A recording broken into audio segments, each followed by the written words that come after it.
Hi YouTubers, this is a review of the Wyze Cam. It's a 1080p security camera. I got it for, I think it was around $25 off of Amazon.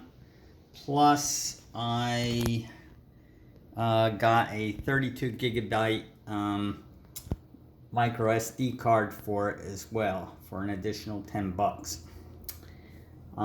You can see it mounted and it's being used, it's looking through a window, and so basically this is essentially a front door camera now, and ideally you don't have it look through glass, but for my purposes this is the way I wanted it set up. And you can see on the back of it, you've got a USB connector there. You can see the speaker port there, and you can see the USB cable that powers it. You can see the blue LED light that's on there. And you can trace the wire down to just your standard USB wall wart that supplies the power here.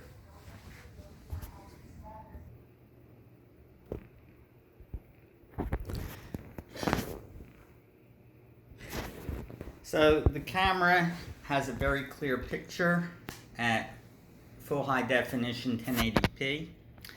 It has infrared lights for night.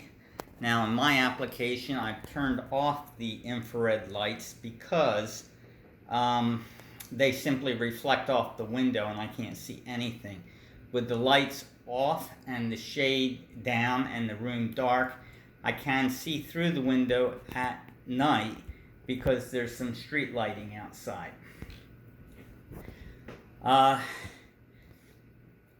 It comes with its own proprietary application, the Wyze Cam app, and this allows me to access the camera from either my local area network or the internet. Outside of the local area network.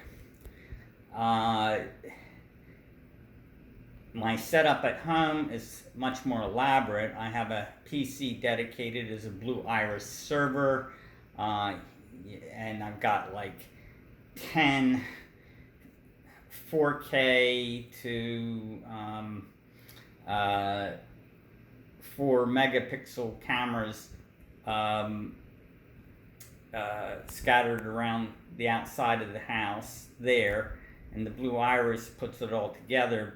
But here I wanted something cheap and simple. This is a camera in a Florida condo. I thought I want something here. So this camera, along with the Wyze app, allows me to record continuously in high definition for 2 days, or at standard definition for 7 days. And I can move back in time through the app to any point I want during that stored interval, given I have the SD card installed. Even if you don't have the SD card installed, it will save motion events, 12-second clips that are stored in a cloud server at no cost to you. So for a super cheap camera that has a clear image both day and night, that's a pretty good deal. Now, things that it doesn't do. You cannot set a fixed IP address. You cannot, it does not have its own web-based interface in there, so you can't access it from a web browser. There's no PC app, it's just Android and iOS. So those are downsides. But for my purposes, this setup is using almost no electricity to run. It's using my internet at the condo to get its web access, and I can access this camera from anywhere I've got internet access. And so for my purposes, this is working out just fine. And if in the future I need a more elaborate setup, well, fine. But for as little as I paid for this thing, I'm very happy with this purchase and how well the camera's functioning. And if those parameters work out for your needs, then go for it. If you need something more elaborate, if you need it to work with software that needs to have your camera have a fixed IP address or it needs to be accessed through a web-based browser, then don't get this because it can't do it. So that's the end of this review. Thanks for watching.